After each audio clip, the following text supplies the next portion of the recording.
Well, there were certainly protests aplenty when the Secretary of State proposed extending the decommissioning order for a year to allow loyalists more time to hand over their weapons. Today, the government persuaded the Commons to allow the move, although a report from General de Chastelain in 6 months' time will be crucial. The Secretary of State joins us from Westminster.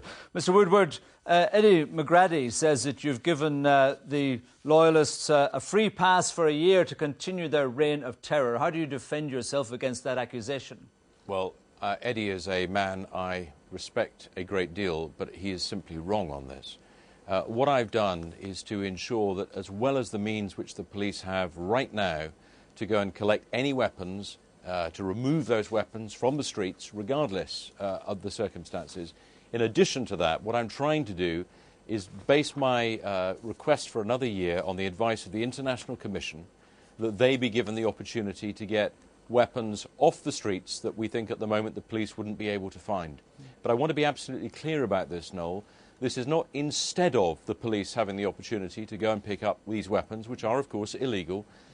This is as well as. And if I have an opportunity to get one more gun off the street, I'll take every opportunity I can to get those guns off the streets and protect the public and the police. Secretary of State, the Police Federation has been very opposed to the whole idea of extension. And I have a letter here, which is in the public domain. It's not a leak or anything. It says that in agreeing to accept your argument, says the Police Federation, we've had your assurance that there will be no pressure on the PSNI to go softly in their efforts to uncover paramilitary arms and munitions. Should we not infer from that that there has been pressure on the PSNI? Absolutely not at all, Noel. There is every pressure on the PSNI to take all illegal weapons off the streets. I don't see that guns have any part to play in the life of people in Northern Ireland. Not today, not yesterday, not tomorrow. Our task is to get those guns off the streets as quickly as we can. And if that means I need additional measures to those the police already have, I'll take those measures. But let's be really clear.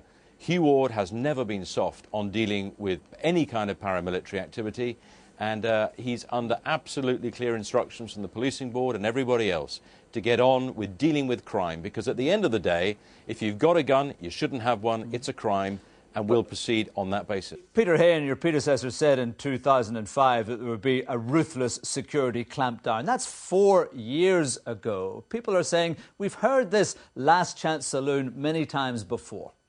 Well, again, let's not be too cynical about this. If decommissioning were easy, we'd have had it done a long time ago. It's not easy.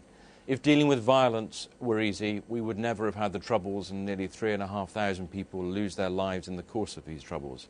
Let's be very, very careful about trivialising the complexity and the difficulty of this.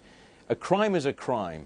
Owning these weapons, having these weapons, is criminal. And if we can pursue them and get them off the streets tonight, we will. But what the international body are telling me is that they can, at the moment, they believe, have a very good chance of making real progress on decommissioning with loyalism.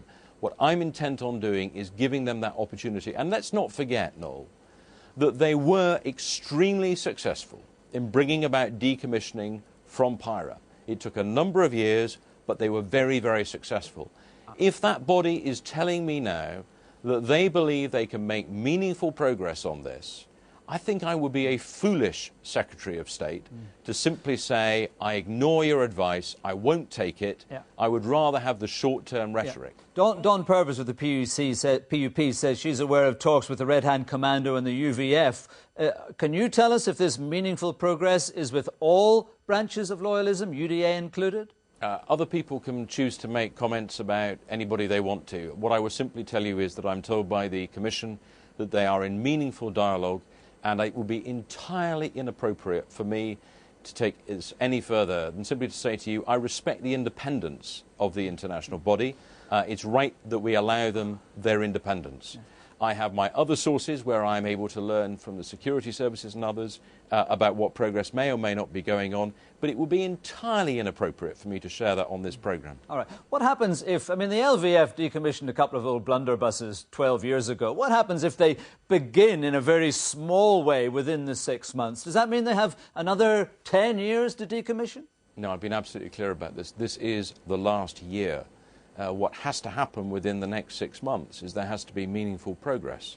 But whether we establish meaningful progress in these 6 months or whether they get the whole year, at the end of the year, the entire process is coming to an end. So if they are going to decommission, they have to have it completed by February 2010.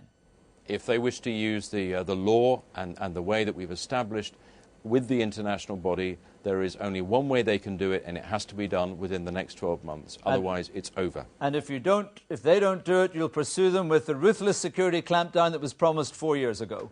We're going to pursue them tonight with ruthless authority. What they've got to do is engage fully with the body to get this done. And what I want to see, and let's be clear about this, I believe, like I think everybody else watching this programme, wants to see tonight those weapons decommissioned. Not tomorrow, not next week, not next month.